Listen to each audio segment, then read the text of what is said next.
Ça c'est du purpurea qu'ici on appelle la bleue. Et ça c'est du rouge belge, qui est la couleur un peu orange.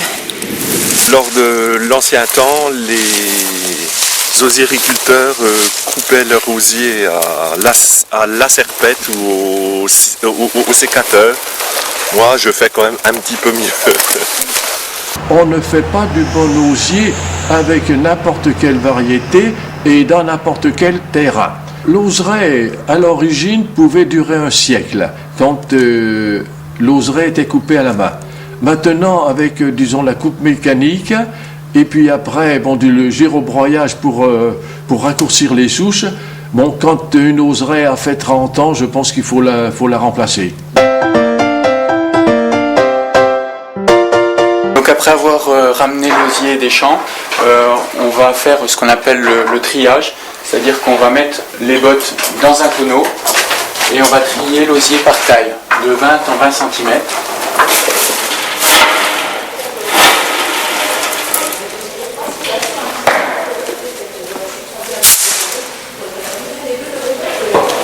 Moi j'aime pas rester enfermé. Bon, c'est pour ça que je fais les deux. Moi je fais la vannerie et l'osériculture.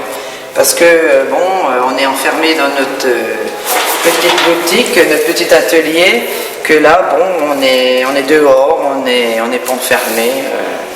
Ça change aussi. Alors après l'avoir trié en taille, on va reprendre chaque brin et on va enlever les branches, s'il y en a, pour avoir un brin net, sans branches.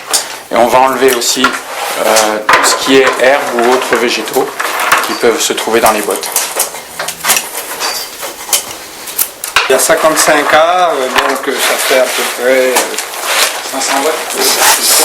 6 à 7 tonnes d'osier. Le plus dur, c'est un petit peu le décortiquage. Bon, là, c'est un peu du travail à longue haleine. Donc, parce que c'est le nettoyage, tout ça, donc on trouve le temps long parce que c'est vrai que ça n'a rien d'attrayant. Que le décortiquage, bon, c'est la machine, c'est au printemps, il fait beau, et puis donc on est un peu plus motivé, et puis ça va plus vite. Hein. Parce que c'est vrai, ça dépend des années, si on a de la branche ou si l'herbe a un peu plus poussé, tout ça, donc on passe un peu plus de temps.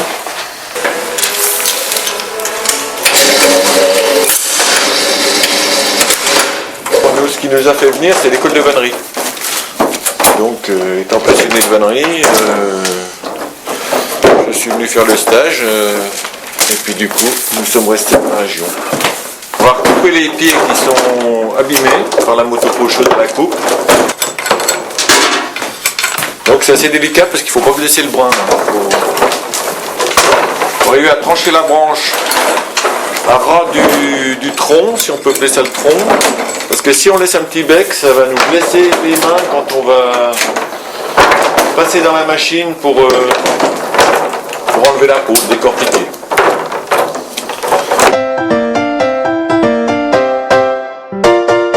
Voilà le rangement de l'osier trié.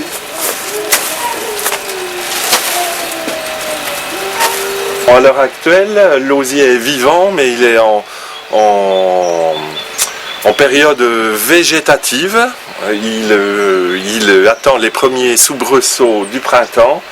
Et donc, en début de printemps, il va commencer de fleurir, puis il va faire ses feuilles, il va faire son système racinaire. Et c'est environ au mois d'avril-mai, lorsque la montée de sève est au maximum, ça sera donc la période favorable au décortiquage. Une fois l'osier trié passé au tonneau de 20 en 20, qu'on a fait les bottes, on les met dans des routoirs artificiels pour les mettre en condition pour refaire une végétation, une poussée de sève, qu'on remettra de l'eau fin février, début mars, et au printemps on pourra enlever l'écorce.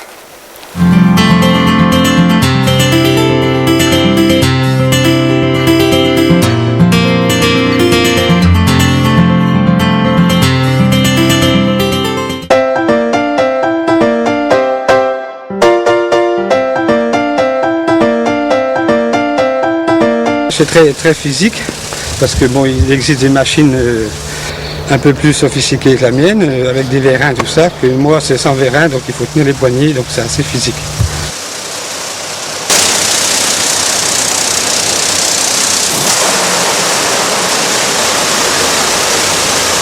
début mars à l'eau pour les faire monter en serre pour pouvoir enlever l'écorce.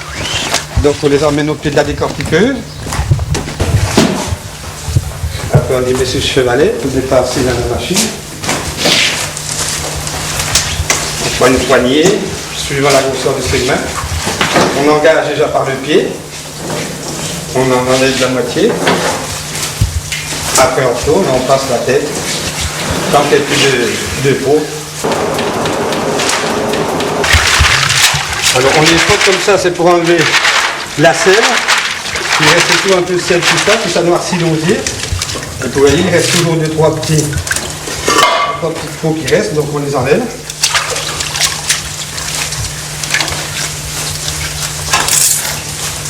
On les met à s'égoutter un petit peu, pour qu'elles sèchent beaucoup plus vite sur les perches. Et après, on va les étaler sur les perches qu'on a mis.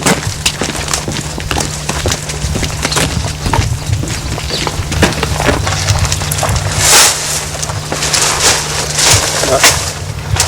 Là, on les étale pas trop serrés. Ça dépend du soleil. Quand on a beaucoup de soleil, bon, on les étend un petit peu plus serrés, parce que sinon l'osier, en séchant, il va tordre. Et quand il ne fait pas trop de soleil, et ben, on écarte un tout petit peu plus pour que ça sèche beaucoup plus vite. Et on les laisse comme ça toute la journée, en plein soleil. Et le soir, on fait des bottes. On va lier en bottes, comme l'osier vert, avec la même grosseur. On lie et après on les monte au grenier pour les faire attendre l'hiver prochain pour les travailler.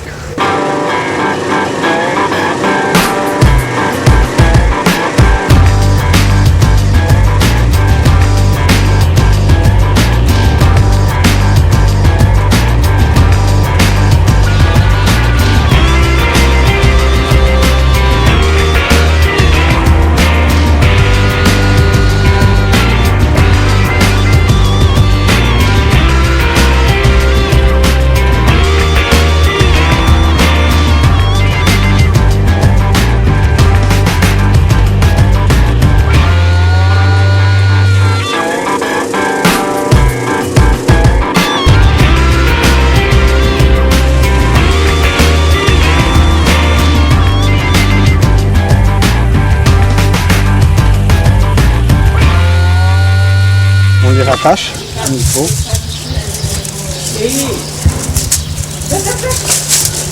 On met 2 à 3 en lien, c'est pour éviter qu'elles se tordent, qu'elles se tiennent bien à droite. Il va passer un hiver complet avant qu'on le travaille.